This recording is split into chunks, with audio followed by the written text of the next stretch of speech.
Welcome to At Altitude. To have the world's greatest Air Force, you need the world's greatest airmen.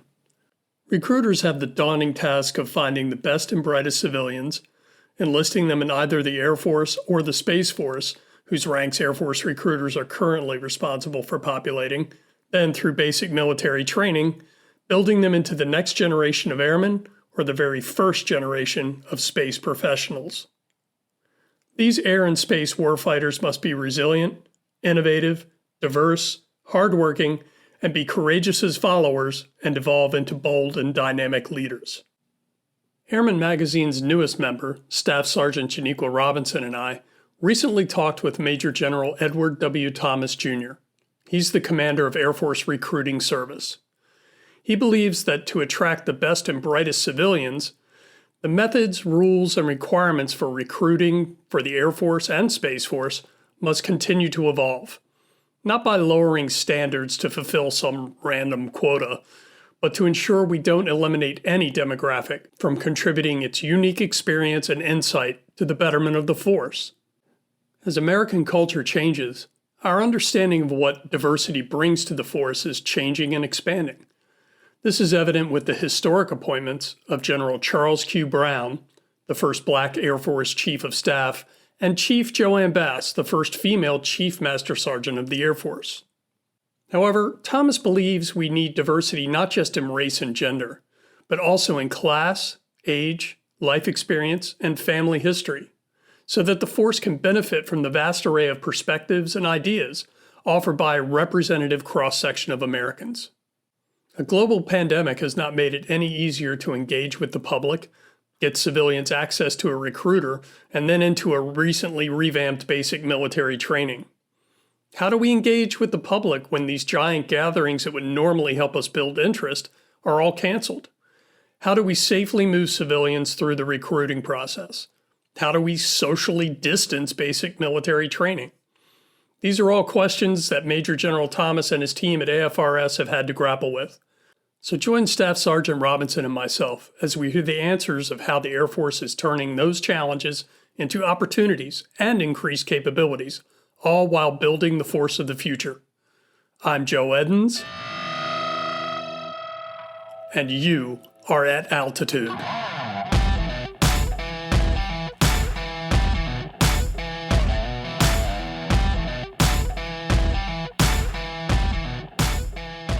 Major General Thomas, thank you so much for doing this for us. Just wanted to talk to you just in general terms.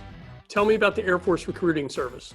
What are your goals? What are the current state of your mission? And you can even roll it into this odd environment that we're having to work in with COVID-19. Yeah, let me just start with recruiting service. I've been here about 3 months as a commander. I just feel like I won the jackpot coming down here. What a tremendous command to be part of, what a tremendous organization to be part of. I think there's few places in the Air Force where people have such an incredible sense of mission, why we're here and what we do. I mean, we're here to change lives, and we're here to make sure that the next generation of airmen are the most capable that we could possibly bring in. So it's all about the future of the Air Force and national security. I remember as a colonel, I went to Kunsan for the first time to the Wolfpack. And I was there, I can't remember if I was inside the base theater or somewhere there at the unit, and the wing commander said, Wolfpack, what's your mission? And they all, in this great chorus, yelled out, what their mission was, defend the base, take the fight north, accept follow-on forces. And they all did it with such fervor that they were so proud and they so identified with their mission. And I found in the short time that I've been recruiting, that's the passion that I find with our recruiters, with our staff, with our whole team that knows the Air Force starts here, that the Air Force of tomorrow, the Air Force that's getting ready to fight the next war, absolutely depends on our ability to bring in America's best and brightest. So given that mission, sir, is there a current overarching strategy that you could define for us when it comes to the recruiting service? Yeah, absolutely. Joe, I won't go into the details of the strategy, but there's a few things that are key. One of them is really driving and improving smart operations. And that's about everything from diversity to big data, AI, analytics, how we do our analysis. And then one of the other key points that I'll hit on is total force recruiting. You know, just a couple of years ago, you could go to a job fair, an air show, a public event, and largely what you would find is very independent and separate recruiting entities representing the Air Force. You might have the Air Force Academy on one side of the auditorium or the airfield. You might have Air Force ROTC somewhere, the Reserve, the Guard, the Active Duty, the Air Force Civilian Service, all acting independently. And if you walked up to the wrong booth and said, hey, I want to join the Air Force and I want to do this, they very likely may have said, sorry, we can't help you. Go to the Yellow Pages or go to Google and maybe you can find somebody who can help you with that. Now with total force recruiting, the idea is, and we're making great progress, is that we're operating synergistically, that we're operating as one big team. We're talking to each other, we're collaborating. In some cases, we've merged organizations so that when any young American walks up to a recruiting station or a booth or a recruiter at an air show or a high school, and they come up and they say, I want to join the Air Force, no matter what part of the Air Force they want to be, they want to identify with, that recruiter is going to go, you've come to the right place. We can help you. If they want to serve full-time, part-time, in uniform, out of uniform as a civilian, if they want to serve close to their hometown, if they want to see the world, there's a lot of ways to serve in the Air Force, and we're not driving a cohesive, collaborative unity of effort. That now under total force recruiting, we're just doing what makes sense. And so I would imagine that having that ability and that cohesiveness across the various components of the big Air Force allows those recruiters who may have someone who wants to come up in uniform and wants to be a cyber specialist and probably is not going to meet the physical standards to say, hey, we have civilian billets. We've got National Guard. We've got any number of things. It's not just here. I would imagine that especially STEM talent, that makes being able to acquire that talent a lot easier. Yeah, no, that's absolutely right. If somebody walks into a recruiting station and for some reason they may not meet active duty requirements, it could be childhood asthma, it could be a number of things, but they may still be a high quality recruit for us in the Air Force, whether it's in cyber operations, science, analysis, engineering, going to work for AFMC up at Wright Pat or the Air Force Labs. And now with total force recruiting, we can be a lot smarter about the way we identify, recruit, and then funnel and vector that talent to the place that American can serve our Air Force in the best way. So you had mentioned the word diversity, and I'm going to play devil's advocate. Why is diversity such a big deal? What is it that makes the Air Force better by having people from different ethnic, cultural, racial, educational backgrounds? How does the Air Force benefit from that? And why is that a priority?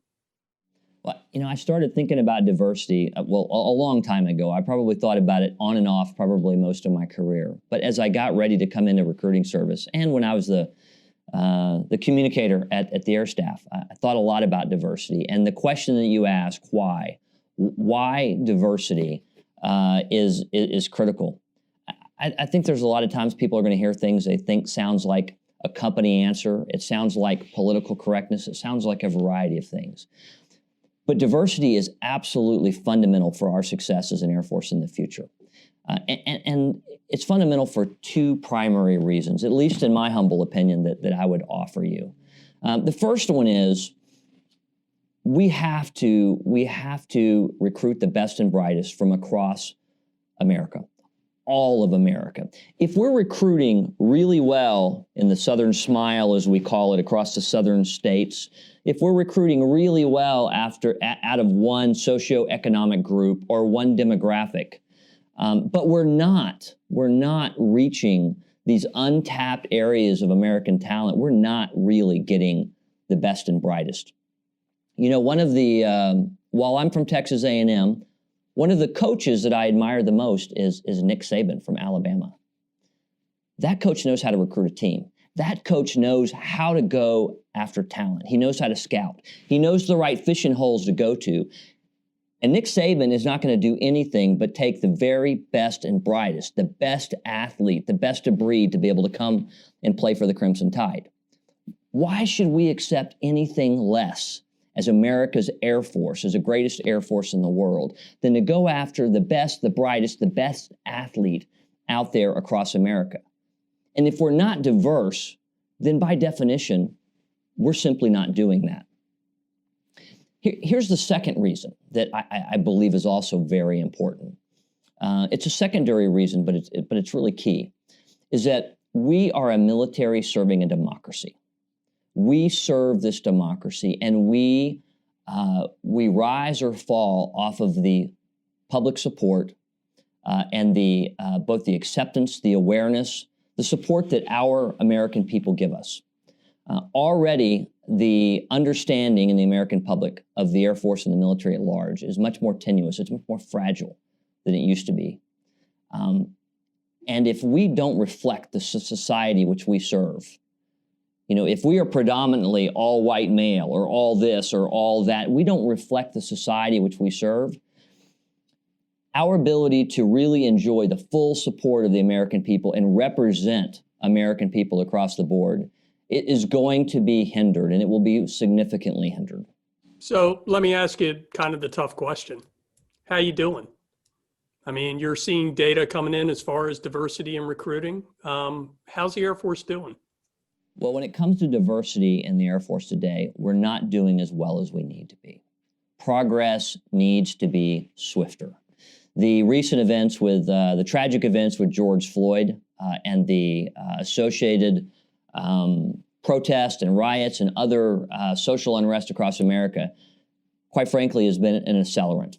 We've been thinking about diversity for a long time, but right now we've been given a moment in time that we have to muster and take advantage of all of the drive and the public opinion right now to help us become the diverse force that we need to be. So how are we doing on diversity? On the enlisted side, I would say we're doing relatively well, but we still have room for improvement. We're meeting or exceeding every demographic, every diversity target that we have for each demographic. African American airmen are almost double the qualified population in America right now. However, our Asian American population, we're only being able to attract about half of that qualified population. So what we call the qualified population of Asian Americans in America, for instance, those who can meet the basic qualifications to come into the Air Force, is about 9.1%. But we're only recruiting about half of that. We're at about 4.3%. So how do we do better? How do we attract high-quality Asian American recruits to come join the team? So we do reflect society more closely than we do today. Got any answers to that question you just posed? Are there any kind of ideas that have moved forward to engage that community more? Yeah, we're doing a few things. One of the things we did this summer is we established diversity targets. It's a target, and I want to be very clear, it's not a quota. We're not grading or assessing each individual recruiter out on the field against certain numbers of certain demographics they need to bring in. However, at the headquarters level, at the regional level and above, up to Air Force Recruiting Service headquarters, every month we review all of our demographic data and all of our targets. For instance, I mentioned that we're only bringing in about 4.3% of Asian Americans. That target needs to be about 9.1% of Asian Americans. So how do we do that? How do we do that while maintaining a high, consistent standard across the board? Because by no means are we talking about lowering standards. In some areas, we're talking about lowering the bar, how we reach people, how we attract people.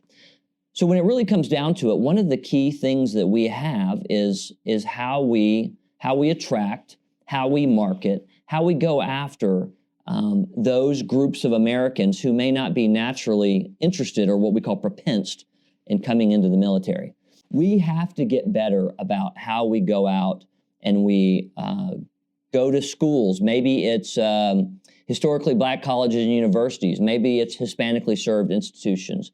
Maybe it's student organizations or other professional organizations like OBAP, the Organization of Black Aerospace Professionals. How do we go? How do we partner? How do we form strategic partnerships with these organizations?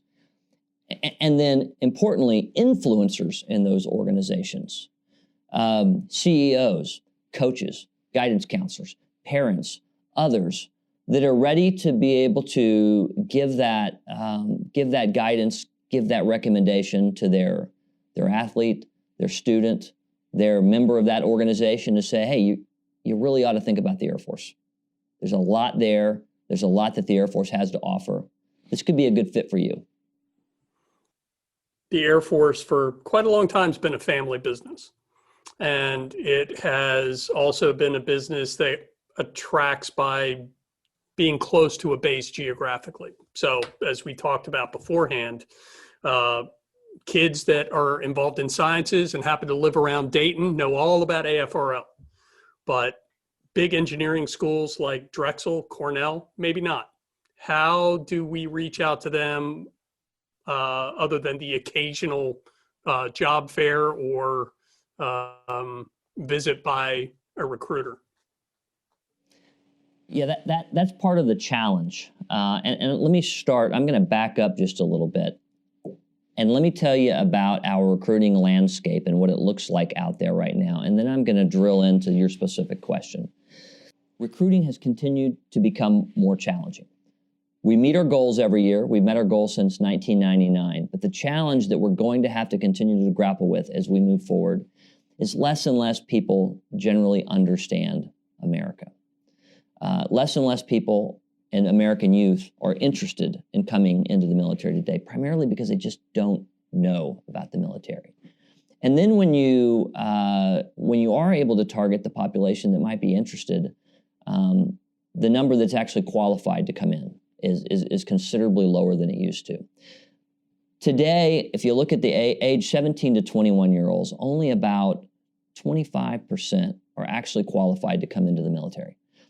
And that's a combination of whether they meet the academic standards, whether they meet the physical standards, maybe behavioral standards because of a drug use or other things that could disqualify them.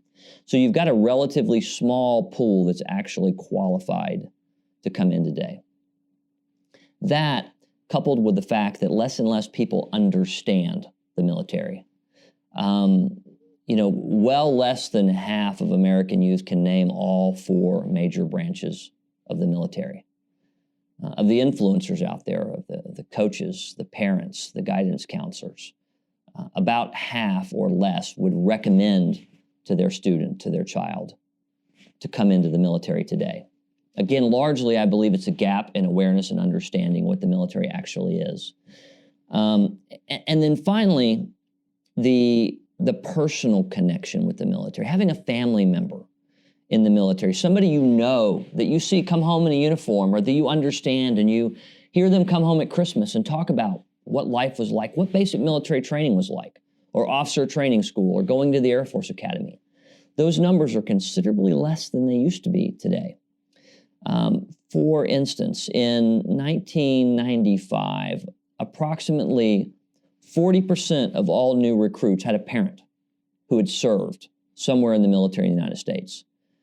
Today, that number is only about 15%. Only about 15% of our recruits have a parent, a mom or dad who served in the military. So there's a general lack of understanding and a general lack of awareness of what it means to serve. I mean, we get the most basic questions at times. Can I have a dog in the military? Can I have a car? Things that you would probably surprise you that we take for granted as airmen that we know about the service. You have to understand the average American youth outside the gates just doesn't know. You were talking about that smaller pool, and we're becoming a digital Air Force. And of that crop of people who are digitally talented, digitally inclined, there's a lot of competition for their services out there. So how does the Air Force try and set itself apart, other than saying we do such cool stuff we can't tell you what it is? to attract STEM talent away from Silicon Valley or Washington State or wherever, or even talented people who machinists or flight line personnel who may be tempted to go work for Boeing or someplace else. Yeah, there's a variety of ways that we go after the specific type of talent that we need. When it comes to STEM talent, for instance, we've got about 25 different strategic partnerships that we work at Air Force Recruiting Service. One of them was with an organization called FIRST Robotics that brings in those youth, those kids in high school who are mechanically inclined, who are fascinated by science and technology and engineering. And we partner with some of those organizations, and we bring our recruiters in, and we use those events as launching pads to provide those kids, those American youth, with exposure to airmen, with exposure to what we do, and help start to create an understanding of the opportunities that may lie within the Air Force for them to be able to get their hands on that technology, to be able to be a cyber transport technician, or to be a maintainer on an F-35.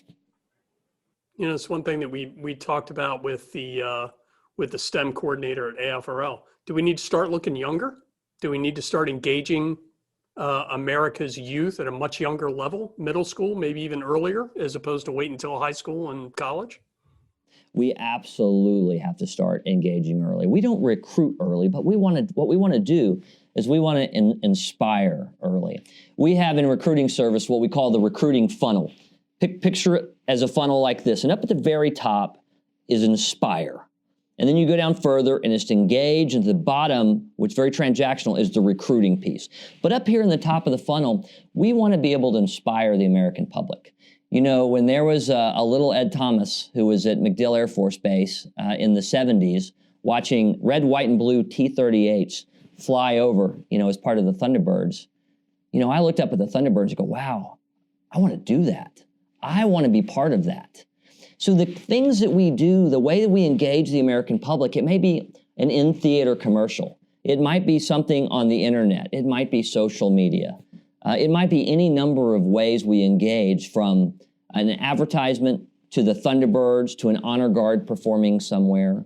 We want to start inspiring Americans at the youngest age to go, I could do that. I want to be like that. Gee, that just looks like an absolutely great way to be able to spend my life. Does that mean engaging them beyond the traditional and trying to get past the traditional? You can fly planes and be a pilot, and there's so much more to the Air Force, especially on the technical side. There is this a direction that we're heading to start trying to gauge people who are not directly thinking about being in a combatant role, but being in a combatant in a different way? Yeah, absolutely. We've got to be able to inspire a wide swath of talent, of interest, of attributes to be able to fill out our 680,000, person Air Force. So yeah, we want to attract the next fighter pilot, but we also want to attract the next F-22 mechanic, or the next civil engineer, or the next aerospace physiology professional. So we've got a variety of strategic partnerships, whether it's with NASCAR or FIRST Robotics or fitness organizations as we target special operators. So we want to throw a pretty wide net out in one sense. In another sense, we know that we have to use big data, AI, analytics, a very deliberate process to be able to reach each of those folks who would be potentially interested in coming and joining us as airmen. And so that kind of leads me into the data question that I had a little bit later, but this seems like a natural segue. How can we make use of all that data? I mean, people are leaving digital footprints everywhere these days that not only talk about their interests, their capabilities, but also their habits of mind. Is going after, especially becoming a much more technologically centered Air Force, and things like cyber aren't just for the cyber units. Everybody has to know about cyber to a certain extent, because They're going to be working with computer systems all the time. Is finding individuals who have habits of mind to continuously want to learn. Is that something that we're looking for? We're absolutely looking for those continual learners. We're looking for those lifetime learners, those folks who are driven to better themselves.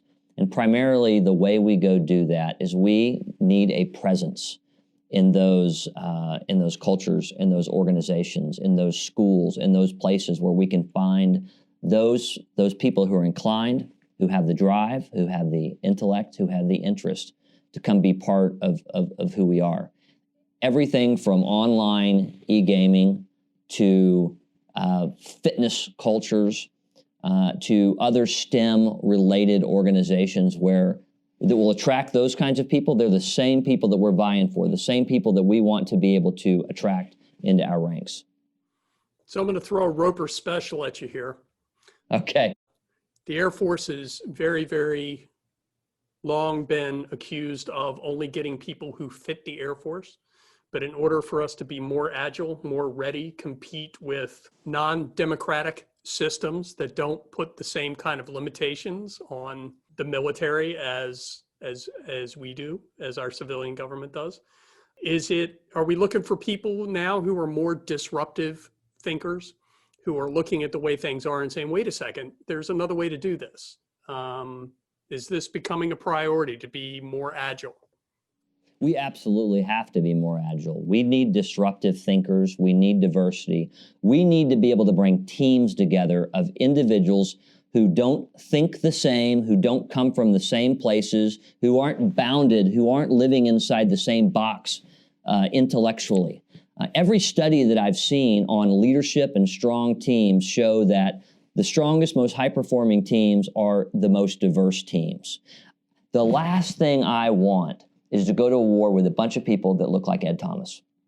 That's not what makes a strong team. I hope Ed Thomas is a good part of that team, but I need diversity of thought, diversity of skills, diversity of background. You know, that's one of the things that I think has made our nation great for so many years is we've been a melting pot, bringing the very best to our Air Force. And that's what diversity does for us. And again, that's not just diversity in the way we look externally. That's diversity in the way we think, in the way we attack problems, and the way we approach life in general. Let's shift gears a little bit. Challenging environment to do your job with the current pandemic. We've all had to pivot, as is evidenced as to what's happening here. I would normally be in there in your office taking up valuable oxygen. So how have you all modified your operations to reach your goals, to reach the people that you want to reach in this environment? Yeah, we had to do a significant retool back in March when COVID really started to grip the nation. Probably the single biggest change for our Air Force recruiters and our recruiting enterprise is that face-to-face recruiting that has been the bread and butter of how we go attract and inspire people to come into our ranks. We simply weren't able to do it. Physical presence, that kind of physical presence in recruiting was virtually shut down.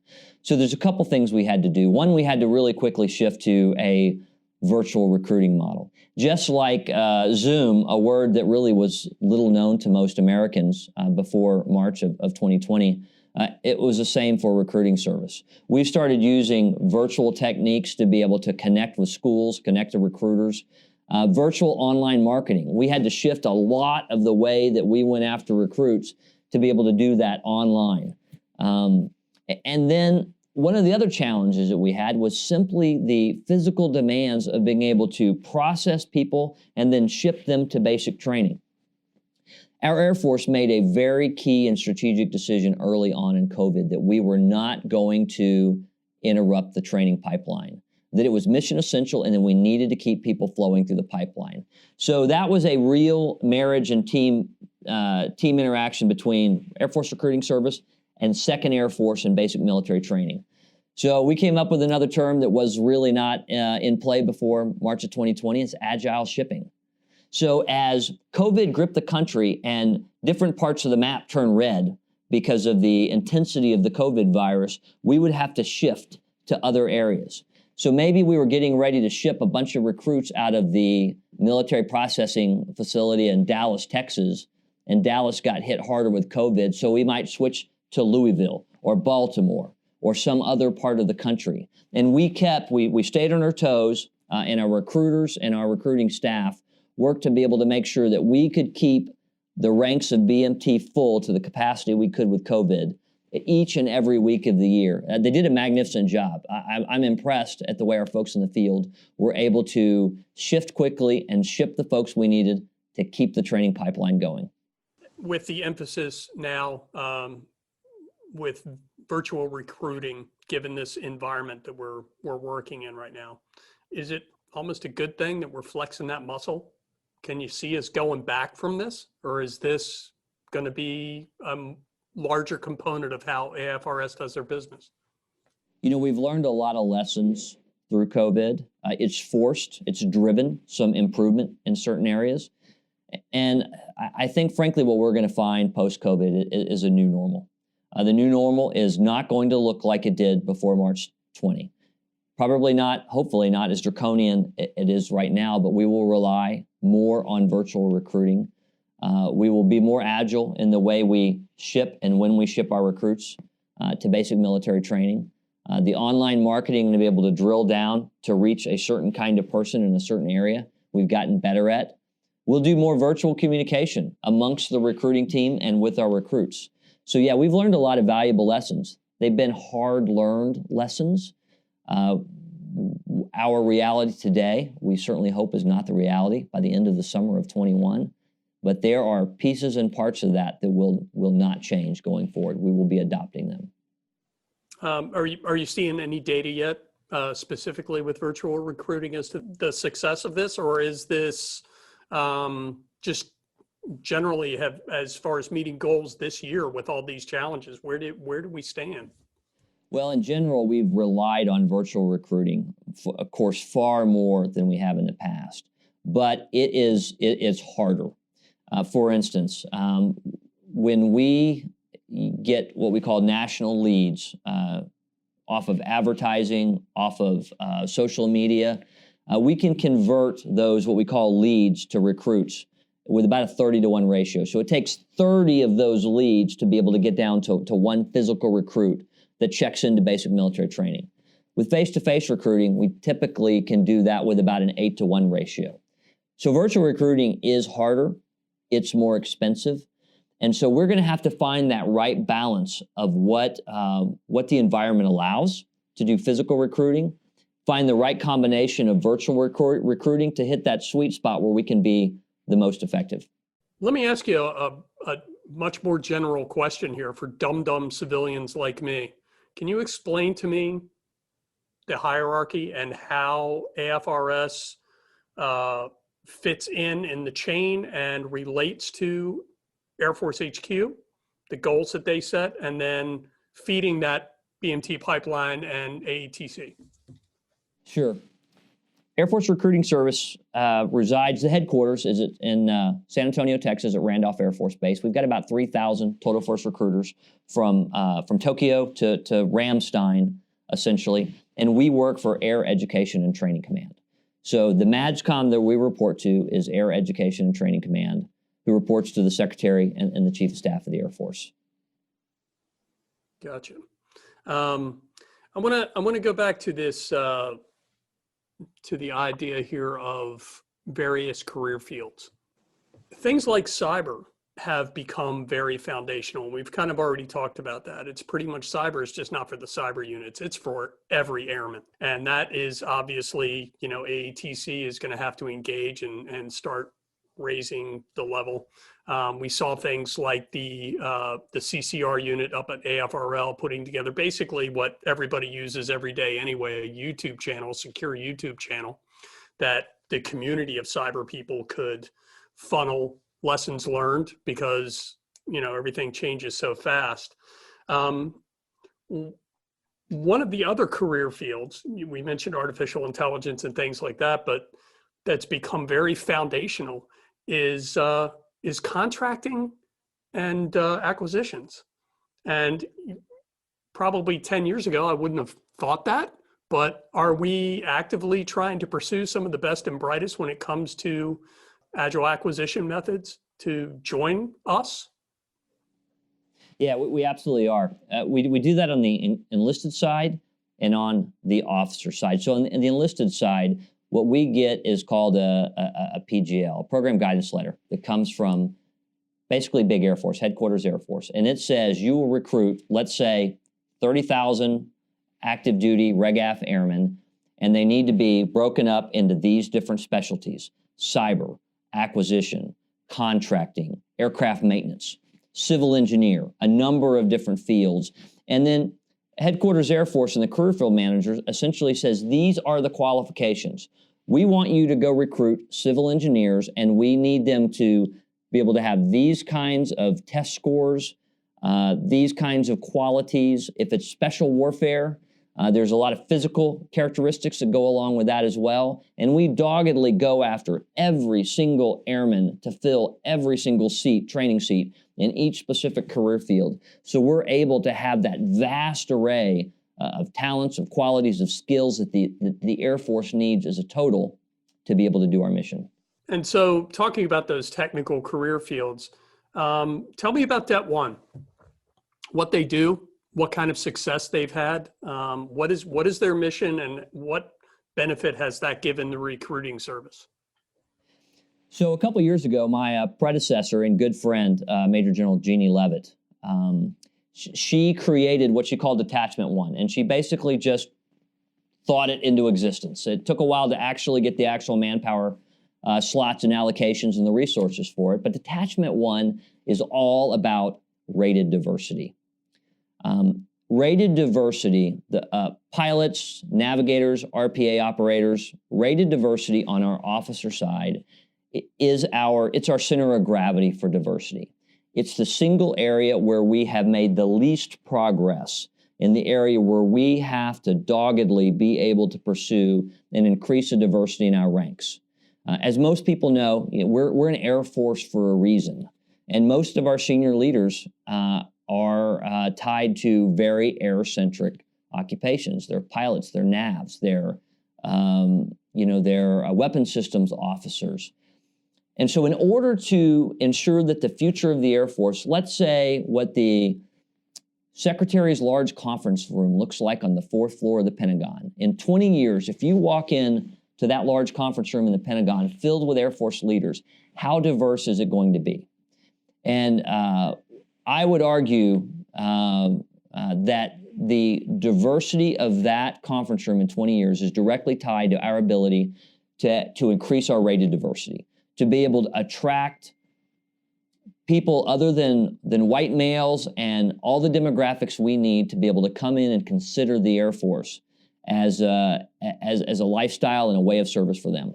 Let me talk about our Det 1 program. So Detachment 1 that's solely dedicated to increasing rated diversity in the Air Force has a number of really dynamic programs that they're working to be able to connect with the American people, connect with American youth.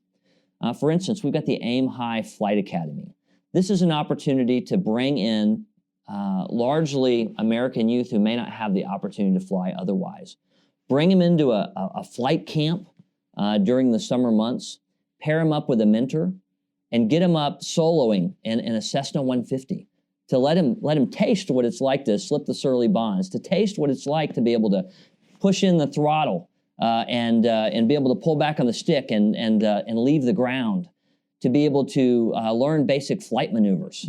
So the Aim High Flight Academy targets what we call early access, being able to let our American youth taste what it's like to fly and be part of aviation, to get the bug to be a flyer early.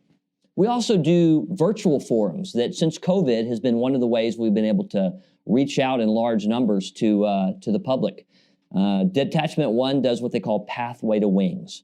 And often these are virtual panels of 1,000 people or more, where you've got a small group of panelists that are talking about how you earn your wings, how you can become an Air Force pilot, how you might become a space operator, to just help create an understanding and awareness of what we do and how to be part of us.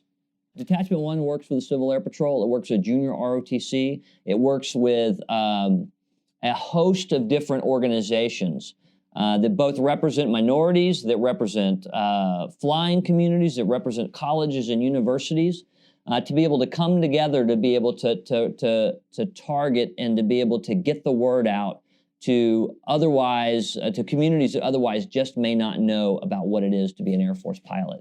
And, at the end of the day, we want people to see how exciting a career in aviation is, how exciting flying an aircraft can be, how exciting coming and joining the Air Force can be, what a great way of life that can be. And the Detachment 1 is all about creating that excitement and that understanding and making what we do, which those who know it is a very attractive lifestyle. But if we don't tell people about it, if we don't show them, if we don't let them taste it, then we potentially lose very high quality, often diverse recruits. So you mentioned we're an Air Force. We got a Space Force now. And it's your gig to recruit for the Space Force too. So tell me about how that has changed operations and what are your goals for that? As of the 19th of December of the 20th of December of 2019, we became the Air Force recruiting service for the United States Air Force and the United States Space Force. It's an exciting new mission. There's no one in Air Force recruiting service who isn't thrilled about the opportunity to be able to help shape the future, the demographics, the future force of the Space Force. So we've worked very closely with General Raymond, General Thompson, and the Space Force leadership to be able to do a couple things. One of them that frankly is the priority right now is the strategic marketing side. That's the idea that it's our job at Air Force Recruiting Service to be able to create awareness and understanding for the nation of what a Space Force is, what the U.S. Space Force is, what they do, what their mission is, and how critical they are to protecting the American way of life. Some people might have seen some of the rounds of recent commercials we did. One of them that I particularly like that we produced was called Purpose. And the idea, the tagline is, your purpose on this planet may not be on this planet. And the whole focus of the Space Force recruiting campaign is to get people excited about this new service and how they can come in and serve in a different way than the United States Air Force to be able to serve the nation and protect space capabilities for all. Why aim high? Why is that the catchphrase for this force? So we started using AIM High back in 1984. We used AIM High from about 84 to 2000, and then it basically went dormant. As often, corporations, companies, services move off and go to something else. And we went through a series of, above all, cross into the blue, a variety of different taglines, slogans, if you will, for the Air Force. And when I got to the Air Staff, working for General Goldfein, we looked at all of it again and we thought, what's the best way to be able to communicate what we do as airmen, what we bring to the nation, what value we offer to national security? How do you do that in a tagline? The Marines have been very successful with the few, the proud. Other services have gone through a variety of different ones. One of my favorite Army ones back in the 80s was Be All You Can Be. I can still remember the jingle that went along with Be All You Can Be. Then they went to an Army of One, then they went to Army Strong. Well, as we looked at that and we looked at the whole calculus of how do you embody what it means to be an airman or how do you attract people to come in, ultimately we came back to AIM High. And I absolutely think it is the right tagline for our Air Force. And let me tell you why. Of all the studies, all the research we've done, why people join us, why they want to come in and be airmen, it really kind of boils down to opportunity. People see opportunity. They see opportunity to better themselves, frankly, to aim high, and they see opportunity to serve their country, to be part of something bigger than themselves. They see opportunity to get an education. They see opportunity to get job skills. They see opportunity to travel, to aim high, to be able to leave their small town or their big city or wherever they are and come do amazing things with amazing people, to aim high. So we're sticking with AIM High. Let me ask you a question here about the reorganization of the medical waiver process. we have been able to bring a streamlined process for medical waivers under Air Force Recruiting Service that serves the active duty, the Guard, the Reserve, ROTC, the academies. So what it does is we've got a team now of a couple dozen docs and medical professionals that every day are able to centrally look at all of the medical waivers requests. Everything from a recruit that's getting ready to ship to BMT that they come up and find something in his record, to the lieutenant who wants to go to pilot training, to a variety of different issues, the academy cadet who wants to come in.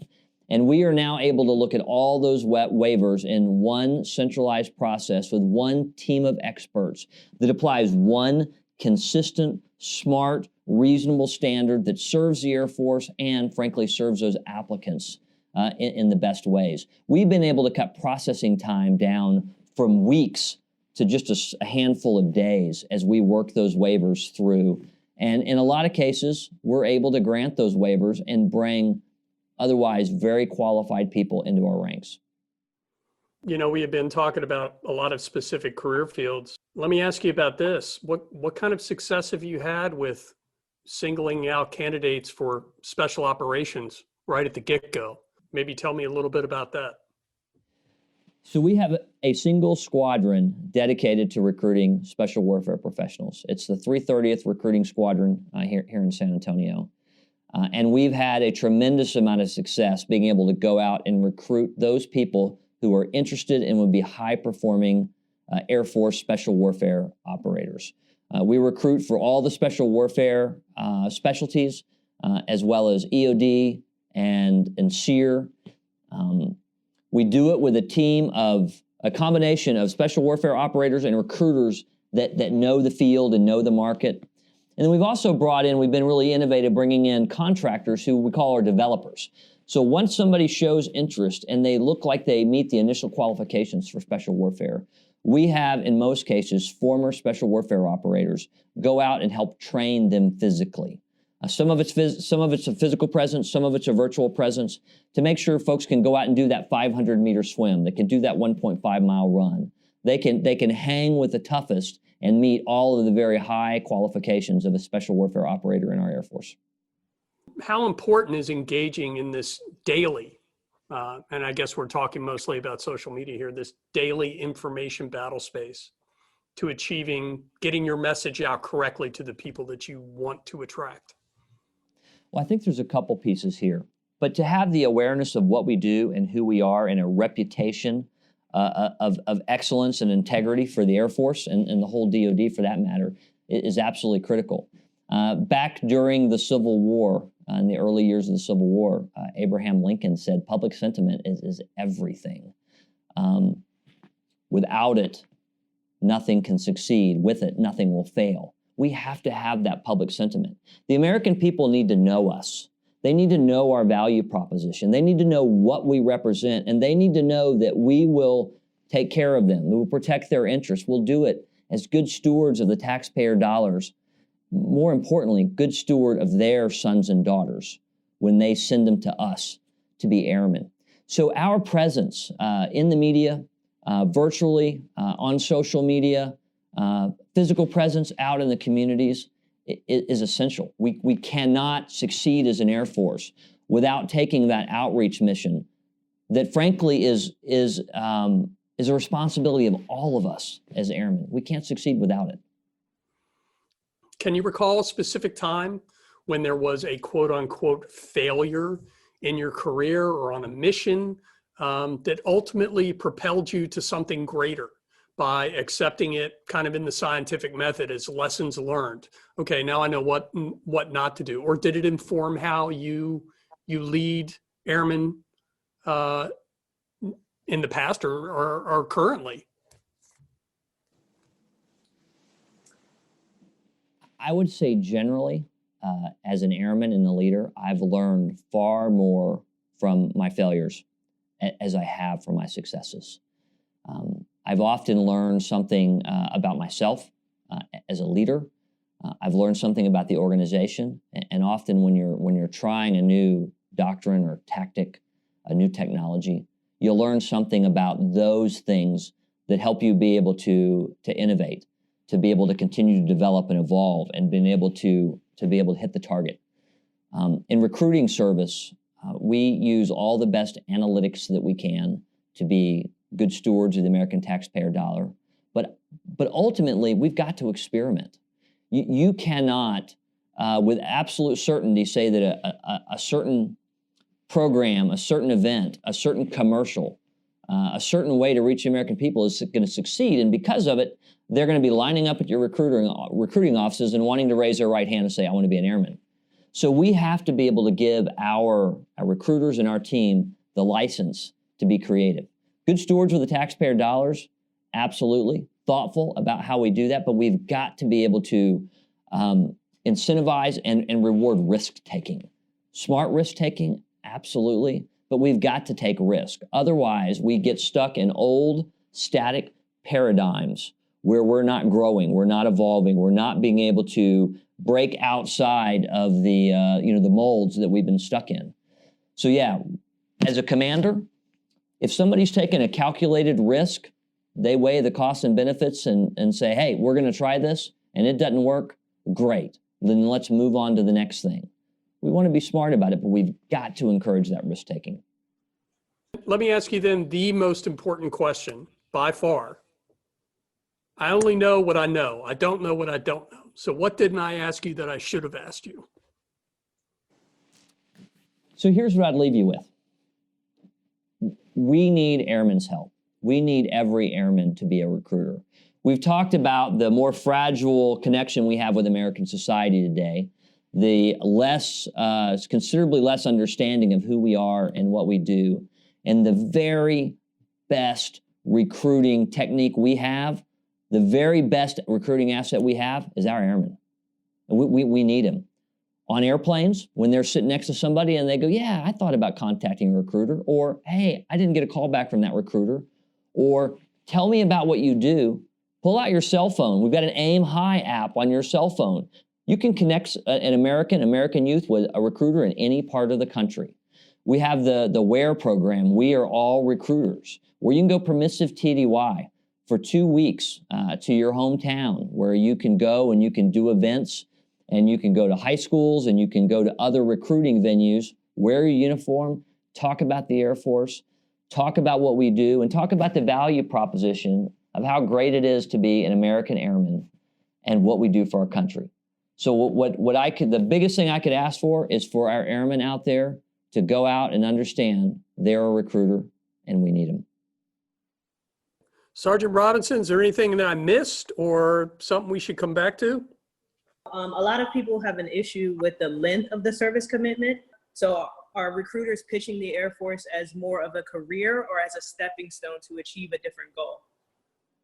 You know, I think really all of the above. You know, we're looking for those airmen that want to come in and make a way of life out of it and be 20 or 30 years as an airman. But we're also looking for those airmen that are going to come in, they're going to get a skill, they're going to fill our ranks, they're going to be great airmen, and they're going to go out into society as a great citizen. So I think as we recruit, you know, it's kind of a sales portfolio. And I say sales in the best sense of the word, because our recruiters they're into sales, but what they're into selling is an opportunity to serve in national security, an opportunity for a great lifestyle, an opportunity to go do amazing things. And that can be part-time in the reserve while getting the GI Bill to do that. It can be full-time in the regular Air Force. It can be for a career. It can be for 4 years. So absolutely in all of the above. Okay. And so with that, we talked about the pool of people, like how we're looking at it from a diversity standpoint, but how are we looking at it from like a societal changing standpoint? For example, a lot of states are changing their marijuana laws. Are we changing the standards that we hold for our recruits to match the Americans that we currently have?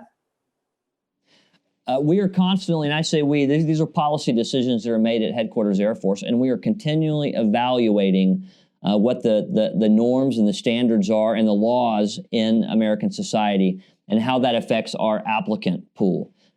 For instance, tattoos have been one of those things that the standards are far less restrictive to come into the Air Force with tattoos today than they were about 4 years ago. So we're continually evaluating those. So we are still getting in the highest quality recruit, but we're not out of step in a way that we're depriving ourselves as a service of America's best and brightest.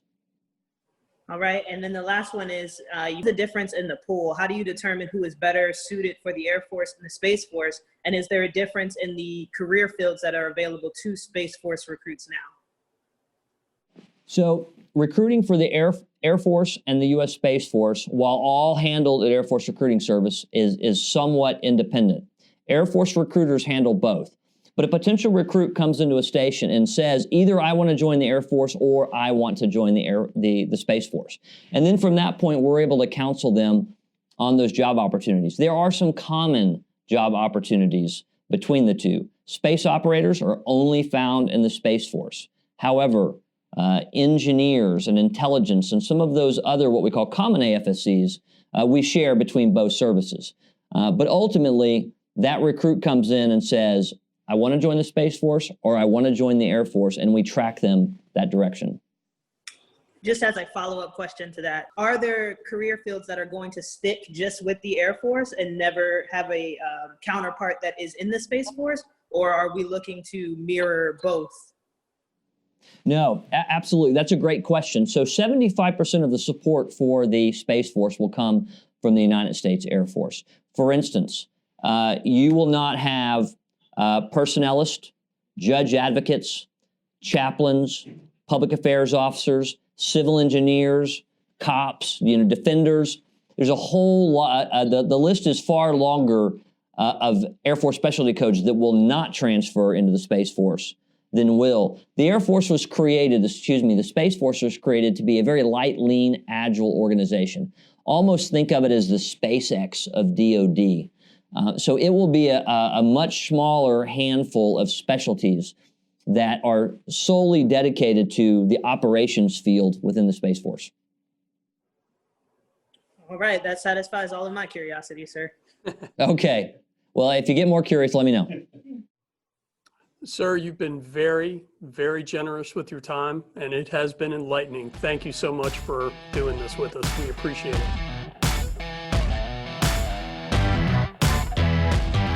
That's going to do it for this episode of At Altitude. My thanks to Major General Thomas and all those Air Force recruiters who are the very first step in building the force of the future. The At Altitude podcast is a production of Airman Magazine, located at Defense Media Activity at Fort Meade, Maryland. Please check out the rest of our content at the Airman website, airman.dodlive.mil. Or you can search for us on iTunes, Vimeo, YouTube, Facebook, and Flickr. Thank you for listening. Until next time.